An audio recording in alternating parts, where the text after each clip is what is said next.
Hello बच्चों, कैसे आप? एक बार फिर से आप सभी का बहुत बहुत स्वागत है आपके अपने YouTube channel M Khalid classes में। मैं हूं मोहम्मद खालिद। हम लोग पढ़ रहे हैं आजकल कक्षा 7 की गणित और उसमें हम लोगों ने अभ्यास 4A और 4B पढ़ लिया है। ये जो चौथा चैप्टर है या इकाई 4 है, इसमें कुछ रचनाएँ हैं जिनको हम लोगों को समझना है। रचनाएँ मतलब निर्णय उसको कहते हैं। जो निर्णय है वो हम लोगों ने समझी है और उन निर्णय पर आधारित रचनाओं को भी पढ़ा है। ठीक है, तो आज हम लोग पढ़ने वाले हैं ये जो अभ्यास 4C है, इसकी रचनाएं हम लोग पढ़ेंगे और इससे संबंधित निर्णय भी पढ़ेंगे। आइए देखते हैं।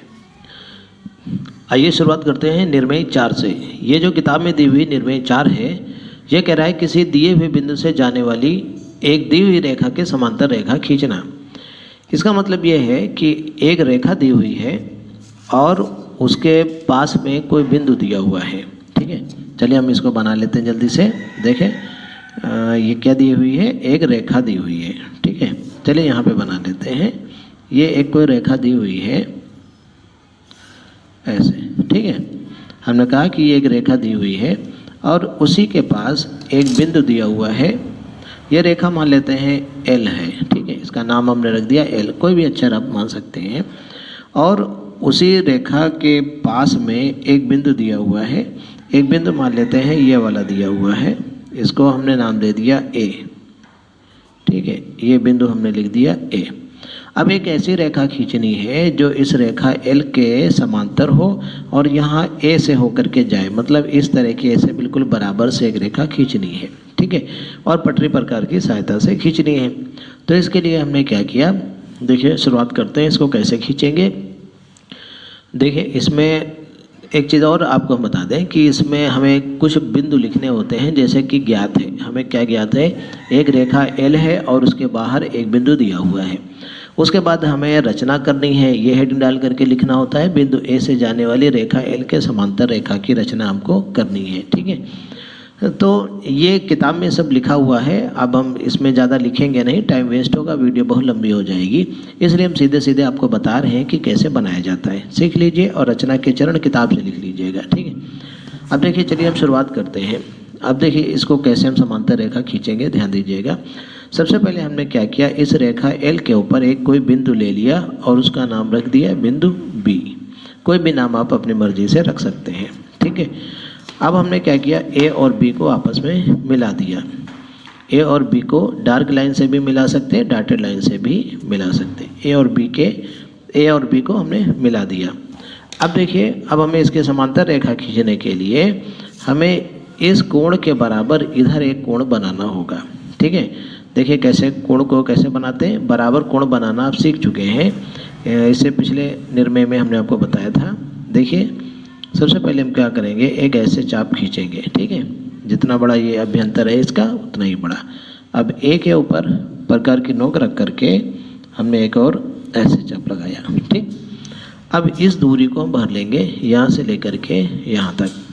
ध्यान दीजिएगा, इसको अच्छे से नाप लीजिए कि ये वाली दूरी को हम प्रकार में भर लेंगे। ठीक है, देखिए सही से नाप करके इसको भर लीजिए और यहाँ से प्रकार की नोक रख करके इसको काट दीजिए। जब हम इसको काट देंगे तब देखिए हम इसको मिला देंगे। इसका कुछ नाम भी रख सकते हैं, A भी रखा, ये C रख दिया, D रख दिया, ये बिंदु E रख दिया, इसको F रख दिया, कुछ भी नाम अपनी मर्जी से रख सकते हैं। अब हम F और A को मिलाती हुई जो रेखा खींच देंगे तो ये रेखा इसके समांतर होगी, जो दी हुई रेखा L है इसके समांतर होगी। ठीक है, हमने क्या किया, एक रेखा खींच दिया जो कि किसके समांतर है, L के समांतर है। ये कहाँ से होकर के जा रही, F और A से जा रही है। तो इसका नाम हम कुछ रख देते हैं, मान लीजिए इसका नाम हमने रख दिया M। तो हम लिख देंगे कि L जो है वो समांतर है, ये समांतर का निशान होता है, दो डंडे बना दीजिए। L समांतर है किसके, M के। ठीक है, तो इस प्रकार से हमने एक रचना कर दी। ठीक, तो ये कंप्लीट हो गई निर्णय 4। आइए देखते हैं इसके बाद एक और निर्णय दी हुई है, वो क्या है, दी हुई रेखा के समांतर एक रेखा खींचना। देखिए अभी हमने एक रेखा समांतर खींची थी, लेकिन वो रेखा के बाहर एक बिंदु दिया था। अब बिंदु अगर जो नहीं दिया हो, मान लेते हैं कि एक रेखा ऐसी दी हुई है। चलिए पहले बना करके हम आपको बताते हैं कि सपोज कीजिए कि एक रेखा ये ऐसे दी हुई है। ठीक है, ये प्रश्न में दिया हुआ है कि एक रेखा है। अब हमें इसके समांतर एक रेखा खींचनी है जो इससे कुछ दूरी पर है। हो सकता है प्रश्न में कुछ दूरी भी दी हो, इसके लिए हमने कहा कि ये कुछ दूरी दी है। मान लेते हैं कि 3 सेंटीमीटर दूरी दी हुई है, तो प्रकार में हमने 3 सेंटीमीटर दूरी भर लिया। ठीक, तो देखिए ये बहुत ही प्रचलित तरीका है किसी रेखा के समांतर रेखा खींचने का। तो हमने प्रकार में 3 सेंटीमीटर दूरी भर ली और उसके बाद हमने इसके ये जो दी हुई रेखा है इसके ऊपर हमने कोई 2 बिंदु मान लिए। ठीक है, ये रेखा है, रेखा में दोनों तरफ ये तीर का निशान लगा सकते हैं। मान लिया एक बिंदु ए है और ये बिंदु बी है। ठीक है, तो बिंदु ए के ऊपर हमने प्रकार की नोक रख करके एक चाप लगा दिया ऐसे। ठीक, और इसी तरह से बिंदु बी के ऊपर रख करके भी एक चाप ऐसे लगा दिया। और जाहिर सी बात है इनके बीच की दूरी 3 सेंटीमीटर है। तो ये जो चाप लगा दिया, फिर हम क्या करेंगे, इनको मिला देंगे। ठीक है, ये जो चाप है इनके ऊपरी सिरों को मिलाते हुए एक रेखा खींच देंगे ऐसे। तो ये जो रेखा आ गई, ये दी हुई रेखा ए बी के समांतर है। ठीक है, इसका कुछ नाम भी आप रख सकते हैं। मान लेते हैं ये जो ए बी है यहाँ पे काटता है बिंदु, यहाँ पे काटता है, इसको सी और डी लिख सकते हैं। तो हम लिख सकते हैं रेखा ए बी और ये रेखा सी डी एक दूसरे के समांतर हैं। तो इस प्रकार से हम एक दी हुई रेखा के समांतर दूसरी रेखा को खींच सकते हैं। ये समांतर रेखा खींचने का बहुत ही प्रचलित तरीका है। आइए इसके बाद हम लोग शुरुआत करेंगे अभ्यास 4C की। आइए देखते हैं किताब में दिया हुआ पहला प्रश्न। अभ्यास 4C का जो पहला प्रश्न है उसको देखते हैं। उसमें कह रहा है अपनी अभ्यास पुस्तिका पर 2 समांतर रेखाएं AB और CD खींचिए। ठीक है, तो हमको जो है 2 समांतर रेखाएं खींचनी है, एक AB और एक CD। चलिए ठीक है, चलिए इसको देख लेते हैं। तो 2 समांतर रेखाएं खींचनी है AB और CD। तो सबसे पहले हमने एक रेखा AB खींच दिया। ठीक है, और अब हमको इसी के समांतर एक रेखा खींचनी है CD। ठीक है, ध्यान दीजिएगा, ये जो रेखा AB दी हुई है इसके समांतर हमको एक CD रेखा खींचनी है। ये हमने लिख दिया AB, और इसी के समांतर हमको एक CD रेखा भी खींचनी है। तो समांतर, और इसकी कुछ माप नहीं दी है कि कितनी दूरी पर क्या है, तो हमने अंदाजे से एक खींच लिया। यहाँ पर जो है, यहाँ पर कोई भी बिंदु लेकर के आप ऐसे एक चाप लगा दीजिए, और यहाँ पर किसी भी बिंदु से आप एक चाप लगा दीजिए और दोनों सिरों को मिला दीजिए, तो ये समांतर रेखा खींच जाएगी। ठीक है, तो ये जो रेखा बन गई ये दी हुई रेखा के समांतर रेखा होगी। इसको हमने AB लिखा और इसको हमने लिख दिया CD। चलिए ठीक है, तो ये हो गया C बिंदु और ये हो गया D बिंदु। तो इस प्रकार से हमने दी हुई रेखा के एक समांतर एक रेखा खींच ली। अब देखिए इसके बाद क्या करेंगे, ध्यान दीजिएगा। इस प्रश्न में कह रहा है कि A और C पर क्रमशः 30 अंश और 60 अंश के कोण बनाते हुए रेखाखंड AM और रेखाखंड CM बनाइए। 30 अंश का कोण बनाता हुआ रेखाखंड हमें A से बनाना है। A से कितना बनाना है, 30 अंश का रेखाखंड बनाता हुआ बनाना है। तो 30 अंश का कोण कैसे बनाते हैं, पट्टे प्रकार की सहायता से भी बना सकते हैं। ये हमने बनाया, एक चाप लगाया और यहाँ से एक चाप ऐसे लगाया, तो ये 60 अंश होता है और इसका आधा कर देंगे तो 30 अंश हो जाएगा ऐसे। ठीक है, वापस जाके चाप ने सही से नहीं काटा तो वापस जा करके हम इसको सही कर देंगे ऐसे। ठीक है, अब यहाँ से एक रेखा खींच दीजिए, एक रेखाखंड हमको यहाँ से खींचना है ऐसे। तो ये A से जाता हुआ रेखाखंड हो गया जो 30 अंश के कोण पर है। हमने इसको लिख दिया 30 अंश के कोण पर है ये। इसी तरह का एक रेखाखंड हमें C से बनानी है जो 60 अंश के कोण पर होता हो। चलिए देखिए, तो C से 60 अंश का कोण बनाते हुए एक रेखा खींचनी है हमें। तो यहाँ से ऐसे खींचेंगे, ऐसे एक रेखा, ये एक चाप लगाया हमने और यहाँ से नोक रख करके एक चाप ऐसे काट दिया इसको। तो इन चाप को और C को मिलाते हुए एक रेखा अगर जो खींच देंगे तो ये 60 अंश का होगा। ये ऐसे, ध्यान दीजिएगा ये। अब प्रश्न में दिए अनुसार जो A से बनाता हुआ रेखाखंड था वो AM था। इसका मतलब, और जो C से जो आ रहा है वो CM है, तो इसका मतलब ये वाला पॉइंट जो हमको मिला ये AM होना चाहिए, पॉइंट M होना चाहिए। इसको हम लिखे दे रहे हैं, जगह कम है लेकिन लिख दिया, शायद दिख रहा होगा आपको। तो ये वाला पॉइंट M है। अब ये कह रहा है कि कोण AMC की माप बताइए। AMC मतलब ये वाला कोण कितना होगा, इसको हमें नाप करके बताना है कि कितना होगा। तो इसको नापने के लिए चांदे का प्रयोग करिए। देखिए चांदे से हम नाप करके देखते हैं कि कितना है। तो ये वाला एंगल जो है नापने पर बिल्कुल ठीक 90 अंश का आ रहा है। ठीक है, देखिए आपको दिख रहा होगा इसमें ठीक 90 अंश का आ रहा है। तो इसका मतलब ये वाला कोण 90 अंश का है। हम लिख देंगे यहाँ पे कि कोण AMC ये जो है 90 अंश का है। यही हमारा उत्तर हो जाएगा। इस तरह से हमने रचना को कंप्लीट कर लिया और ये कोण भी ज्ञात करके बता दिया कि 90 अंश का है।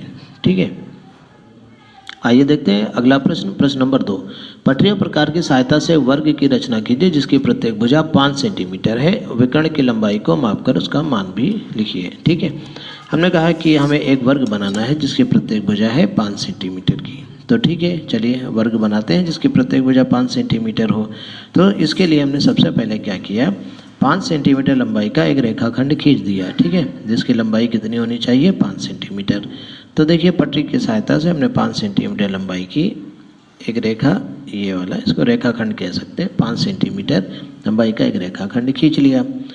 उसके बाद क्या करेंगे, हम हर एक सिरे के ऊपर, इस सिरे के ऊपर 90 अंश का कोण बनाएंगे और उसमें से 5 सेंटीमीटर दूरी ले लेंगे। इस प्रकार से वर्ग की रचना धीरे धीरे हो जाएगी। चलिए देखते हैं। तो वर्ग का हर एक कोण 90 अंश का होता है, इसका हमने उपयोग किया और यहाँ पर हमें 90 अंश का कोण बनाना है। 90 अंश का कोण कक्षा 6 में खूब अच्छे से सीख चुके हैं आप लोग बनाना। तो एक चाप ये लगाया और एक चाप ये लगाया और यहीं से एक चाप ऊपर लगा सकते हैं और यहीं से प्रकार के नोक रख करके एक चाप ऐसे लगा दीजिए। ठीक, उसके बाद क्या किया हमने, यहाँ से 5 सेंटीमीटर लंबी एक रेखा खींच ली। ठीक है, अगर ज़्यादा भी खींच देंगे तो उसमें से 5 सेंटीमीटर हमें कट करना पड़ेगा। तो इसलिए नाप करके 5 सेंटीमीटर लंबी रेखा यहाँ से खींच दीजिए। ठीक है, तो ये बन गया। अब देखिए आपको ये भी पता है कि वर्ग की हर एक भुजा एक दूसरे के बराबर होती है, मतलब वर्ग की चारों भुजाएं बराबर होती हैं। तो 5 सेंटीमीटर प्रत्येक भुजा होनी चाहिए। अब देखिए चाहे पट्टी से नाप लीजिए चाहे यहाँ से यहाँ तक नाप लीजिए, तो ये वाली दूरी 5 सेंटीमीटर हमने इसमें भर ली प्रकार में। ठीक है, ठीक 5 सेंटीमीटर। अब क्या करेंगे, यहाँ से एक चाप लगाया इधर और उसके बाद प्रकार की नोक यहाँ पे रख करके एक चाप इधर लगाया। ठीक है, तो देखिए एक काम और करना चाहिए, हम लोगों ने ज़्यादा ध्यान नहीं दिया। तो यहाँ पर हमें इसके नाम रख देने चाहिए, A B, और इसका कुछ नाम रख देते हैं। मान लो ये वाला C हो जाएगा, ये वाला C हो गया और इसका नाम D रख दिया। तो इस तरह से वर्ग ABCD अभी तैयार हो जाएगा, देखिएगा। तो यहाँ से देखिए ये ठीक 5 सेंटीमीटर का आना चाहिए। देखिए 5 सेंटीमीटर का आ भी रहा है ऐसे। तो इसको भी देख लेते हैं, चेक भी कर लेते हैं, साथ ही साथ बना भी लेते हैं। ये भी 5 सेंटीमीटर का आ रहा है। इसका मतलब हमारा वर्ग एकदम बढ़िया बना हुआ है, ठीक ठाक बना हुआ है। ठीक है, तो इस प्रकार से हम लोगों ने वर्ग ABCD की रचना कर ली जिसकी प्रत्येक भुजा कितनी है, 5 सेंटीमीटर है। किसी भी एक भुजा पर आप लिख दीजिए 5 सेंटीमीटर। और देखिए इसमें क्या कर रहा है कि विकर्ण की लंबाई को माप करके उसका मान लिखिए। विकर्ण क्या होता है, ये जो होता है ये वाली, चाहे DB को मिला दीजिए चाहे AC को मिला दीजिए, दोनों विकर्ण होते हैं। अब यहाँ पर D और B को अगर जो आप नापिए तो देखिए ये आ रहा है 7 सेंटीमीटर आ रहा है लगभग। ठीक है, 7.1 सेंटीमीटर आ रहा है। तो ये वाला विकर्ण होता है। 7.1 सेंटीमीटर हमारे हिसाब से नापने पे आ रहा है। तो थोड़ा बहुत 19-20 चलता है, अगर जो कोई गड़बड़ हो जाए तो कोई बात नहीं, 7.2 भी आ सकता है, 7 भी लिख सकते हैं। तो हमने लिखा विकर्ण DB ये बराबर है 7.1 सेंटीमीटर। तो इस प्रकार से हमारी रचना कंप्लीट हो गई। प्रश्न नंबर 3 देखते हैं। ये क्या कह रहा है, 4 सेंटीमीटर माप के रेखाखंड AB के अंत बिंदु A पर BAC बराबर 60 अंश की रचना कीजिए। ये कह रहा है 4 सेंटीमीटर माप के रेखाखंड AB, एक AB रेखाखंड होगा वो 4 सेंटीमीटर का होगा। तो चलिए सबसे पहले हम इसी को बना लेते हैं कि एक दिया हुआ कोई रेखाखंड AB है और वो 4 सेंटीमीटर का है। तो ठीक है, चलिए देखते हैं। ये यहाँ से पटरी से 4 सेंटीमीटर लंबा एक रेखाखंड हमने AB खींच लिया। ठीक है। तो ये हो गया ए बी, ये हो गया 4 सेंटीमीटर। उसके बाद देखिए कह रहा है कि इसके अंत बिंदु ए पर कोण बी ए सी बराबर 60 अंश की रचना कीजिए। ये जो अंत बिंदु ए है यहाँ पर हमें एक 60 अंश के कोण की रचना करनी है, जिसका नाम हमने रखा बी ए सी। तो 60 अंश का कोण बहुत आसानी से बना सकते हैं। बिंदु ए के पर प्रकार की नोक रखिए, एक चाप लगा दीजिए इधर को, और फिर उसके बाद यहाँ पर प्रकार की नोक रख के एक चाप और लगा दीजिए। ठीक, अब देखिए ये 60 अंश का कोण बन जाएगा। ठीक है, ये 60 अंश का कोण बनाती हुई एक रेखा आप खींच सकते हैं ऐसे। ठीक है, अब देखिए इसका नाम रखना है बी ए सी। बी ये हो गया, ए ये हो गया, जाहिर सी बात है ये वाला जो पॉइंट होगा ये सी होगा। हमें बी ए सी कोण बना लिया हमने। ठीक, अब प्रश्न में कह रहा है बिंदु बी से ए सी के समांतर रेखा खींचिए। हमें बिंदु बी से एक रेखा खींचनी है जो इस रेखा ए सी के समांतर हो, मतलब इधर हो, ऐसे एक समांतर रेखा खींचनी है। इसके लिए हम क्या कर सकते हैं, देखिए ध्यान दीजिएगा, अगर जो ये जो कोण दिया हुआ है इस कोण के बराबर कोण हम इधर से बना दें तो ये इसके समांतर रेखा हो जाएगी। देखिए इसके लिए हमें क्या तरीका अपनाना पड़ेगा, ध्यान दीजिएगा। अब हम क्या करेंगे, ये जो बिंदु बी है, ए बी रेखाखंड है 4 सेंटीमीटर का, इसको हमने थोड़ा सा डॉटेड आगे बढ़ा लिया। हालांकि और भी तरीके होते हैं समांतर रेखा खींचने के, लेकिन चलिए हमने ये वाला तरीका इस्तेमाल कर लिया। यहाँ पे हमने इसको डॉटेड आगे बढ़ा लिया। ठीक है, अब क्या करेंगे, यहाँ से 60 अंश का कोण अगर जो बिंदु बी पर प्रकार की नोक रख के बना देंगे तो इसके समांतर रेखा हो जाएगी। जहाँ पे प्रकार से एक चाप लगाया और यहाँ पर जा करके इसको काट दिया। तो चूँकि ये कोण 60 अंश का है, ये वाला 60 अंश का है, तो जाहिर सी बात है ये भी 60 अंश का हो गया। हमने जानबूझ के बनाया है 60 अंश, तभी इसके समांतर रेखा होगी। तो ये वाली जो रेखा होगी ये समांतर रेखा आ जाएगी, ये वाली। ठीक है, तो प्रश्न क्या था कि बिंदु बी से ए सी के समांतर रेखा खींचिए। तो हमने इसका कुछ नाम रख दिया, हमने इसका नाम रख दिया डी। ठीक है, हमने रख दिया नाम डी। अब हम लिख देंगे कि ये जो रेखा बी डी है, ये जो रेखा बी डी है ये समांतर है रेखा ए सी के। ठीक है, इस प्रकार से हमारी रचना कंप्लीट हो जाती है। किताब में दिया हुआ जो प्रश्न नंबर 4 है, यह कह रहा है एक त्रिभुज एबीसी की रचना कीजिए। एक त्रिभुज एबीसी की रचना कीजिए जबकि बीसी 4 सेंटीमीटर है, सीए 8 सेंटीमीटर है और एबी 6 सेंटीमीटर है। ठीक है, तो सबसे पहले हम लोग यही कर लेते हैं कि त्रिभुज एबीसी की रचना कर लेते हैं। ये जो दिया हुआ त्रिभुज है उसकी पहले रचना कर लें, उसके बाद देखते हैं हमें क्या करना होगा। ठीक है, तो सबसे पहले ध्यान दीजिए, एक त्रिभुज एबीसी बनाना है जिसकी एक भुजा दी हुई है 4 सेंटीमीटर। ठीक है, तो देखिए हमने बना लिया 4 सेंटीमीटर, ये वाली एक भुजा दी हुई है। तो प्रश्न में कह रहा है त्रिभुज एबीसी की रचना कीजिए जबकि बीसी 4 सेंटीमीटर है। तो हमने इसको लिख दिया बीसी और ये लिख दिया 4 सेंटीमीटर। ठीक है, 4 सी हम लिख दिया 4 सेंटीमीटर, ये हो गई। फिर ये कह रहा है कि सी ए 8 सेंटीमीटर है और ए बी 6 सेंटीमीटर है। सी ए कितना है, 8 सेंटीमीटर। इसका मतलब सी से ऊपर की तरफ 8 सेंटीमीटर लाइन खींचनी है हमें, यहाँ से ऐसे कोई जाएगी, और दूसरी भुजा जो ए बी है वो 6 सेंटीमीटर, मतलब यहाँ से हमें 6 सेंटीमीटर की लाइन खींचनी होगी। तो ध्यान से देखिएगा, सबसे पहले हम 8 सेंटीमीटर वाली लाइन खींच लेते हैं, फिर 6 वाली खींचेंगे। 8 सेंटीमीटर लंबी लाइन खींचने के लिए प्रकार में हमने 8 सेंटीमीटर दूरी भर ली, ये वाली दूरी हमने 8 सेंटीमीटर की भर ली। और उसके बाद ध्यान से देखिएगा, यहाँ से सी से 8 सेंटीमीटर दूरी भर करके एक हमने इसे चाप लगा दिया, और उसके बाद यहाँ से हमको लगाना है 6 सेंटीमीटर का चाप। तो ना काटे तो शायद जो है इसको यहाँ पे बढ़ा दिया। 6 सेंटीमीटर की दूरी हमने प्रकार में भर ली। देखिएगा यहाँ पे नोक रख करके बिल्कुल शुरुआत में 6 सेंटीमीटर दूरी को ऐसे नाप करके हमने भर लिया प्रकार में। फिर बिंदु बी से 6 सेंटीमीटर का एक चाप लगा दिया यहाँ पे। ठीक, तो इस प्रकार से ये हमारा एक दिया हुआ त्रिभुज बन गया।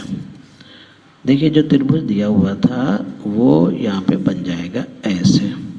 ठीक, तो जहाँ पर ये दोनों चाप ने एक दूसरे को काटा है ये बिंदु ए हो जाएगा, ये वाला बिंदु ए हो जाएगा। अब देखिए प्रश्न में कह रहा है, ध्यान दीजिएगा, ये तो चलिए त्रिभुज बन गया। ये कह रहा है ए बी के मध्य बिंदु से बी BC के समांतर रेखा खींचिए। AB रेखा ये वाली है, इसका मध्य बिंदु यहाँ कहीं है। मध्य बिंदु कितनी दूरी पर होगा? चूंकि ये 6 सेंटीमीटर की है इसलिए 3 सेंटीमीटर पे होगा। ये 8 सेंटीमीटर है और ये कितनी थी? 6 सेंटीमीटर। चलिए यहाँ लिख दिया, कहीं पर भी लिख सकते हैं। देखिए इसका मध्य बिंदु कहाँ पे होगा? पटरी से नाप करके भी मध्य बिंदु लिख सकते हैं या रचना करके भी लिख सकते हैं। यहाँ रचना करना कोई आवश्यक नहीं है। यहाँ पर हमने जो है यहाँ पे 3 सेंटीमीटर पे एक बिंदु लगा दिया, इसका कुछ नाम रख दिया। इसका हमको क्या करना है? AB के मध्य बिंदु से BC के समांतर रेखा खींचनी है। तो इसका हमने जो है कुछ नाम रख दिया, हमने रख दिया D बिंदु। ठीक है, D बिंदु हमने इसका नाम रख दिया। यहाँ से एक BC के समांतर रेखा खींचनी। BC ये लाइन है, इसके समांतर हमको यहाँ से इसके बराबर रेखा खींचनी है। तो इसके समांतर रेखा खींचने के लिए क्या तरीका है? ध्यान दीजिएगा, यहाँ पर हमें इसके समांतर ऐसे एक लाइन खींचनी होगी। अब देखिए इसको लाइन को खींचने के लिए क्या उपाय हो सकता है? ध्यान दीजिएगा, हमें इसके कोण के बराबर कोण की रचना करनी होगी। किस कोण के बराबर रचना करनी होगी? ध्यान से समझिएगा, हमको ये जो कोण दिया है ये वाला कोण, इस कोण के बराबर रचना इधर करनी होगी, तभी ये इसके समांतर रेखा आएगी। तो इसके लिए हमने क्या किया? देखिए ध्यान दीजिएगा, यहाँ से हमने एक ऐसे कोण बनाने की कोशिश की। ऐसे डॉटेड भी बना सकते हैं, डार्क भी बना सकते हैं, ऐसे बना लिया। ठीक, इसी तरह से बिंदु D पर प्रकार की नोक रख करके हमने ऐसे डॉटेड बना लिया ऐसे। चूँकि छोटा, देखिए छोटा चित्र है, अगर जो आप डार्क लाइनें बनाएंगे तो बहुत सारी लाइनें हो जाएंगी, आपको अच्छे से समझ में भी नहीं आएगा कि क्या बना रहे हैं। तो डॉटेड हमने खींच लिया। उसके बाद हमें ये दूरी भरनी होती है, ये वाली, ध्यान दीजिएगा, ये वाली दूरी भरनी होती है। इसको हमने भर लिया और यहाँ से भर करके यहाँ से यहाँ पे एक चाप लगा दिया ऐसे। ठीक, जहाँ पे चाप ने और डॉटेड लाइन ने एक दूसरे को काटा है, बस वहीं से हम एक रेखा खींच देंगे, ये वाली, ध्यान दीजिएगा, ऐसे। जहाँ पे ये वाली देखिए चाप ने और इसने एक दूसरे को काटा है, वहाँ से एक लाइन हमको खींचनी होगी। ठीक है, ये वाली लाइन। ठीक है, ये जहाँ पर इसको काटेगी, इस रेखा को काटेगी, उसको हम लिख देंगे बिंदु M। वाला बिंदु क्या हो जाएगा? M हो जाएगा। ठीक है, फिर AM तथा CM की लंबाई को नाप करके लिखिए। फिर कह रहा है कि AM और CM को नाप करके हमें लिखना है। तो देखिए, अगर जो आप गौर से देखें, ये 8 सेंटीमीटर टोटल लंबी लाइन थी, यहाँ पे हमने पटरी रखा, तो ये देखिए बिल्कुल ठीक 4 सेंटीमीटर के ऊपर ये जो है काट रहा है। तो हम लिख देंगे AM बराबर CM। तो AM बराबर किसके है? CM के। तो इस प्रकार से हमारी ये रचना भी कंप्लीट हो गई। देखिए आप लोग इसको पेंसिल से बनाइएगा। हमने जो है स्केच पेन से बनाया है, क्योंकि ये वीडियो में अच्छे से दिखेगी नहीं, इस वजह से हमने स्केच से बनाया है। लेकिन आप लोग जो अभ्यास करिएगा वो पटरी पेंसिल की सहायता से करिएगा। उम्मीद है बच्चों आप सभी को ये रचनाएं समझ में आ गई होंगी। तो ठीक है, बहुत जल्दी हम आपको अभ्यास 4D की भी रचनाएं आपको बताएंगे। ठीक है, तो आज के लिए इतना ही पढ़ते हैं, बहुत जल्दी अगले वीडियो में मिलेंगे। हमारे चैनल को देखने के लिए, हमारे वीडियोस को लाइक और हमारे चैनल को सब्सक्राइब करने के लिए आप सभी का बहुत बहुत शुक्रिया।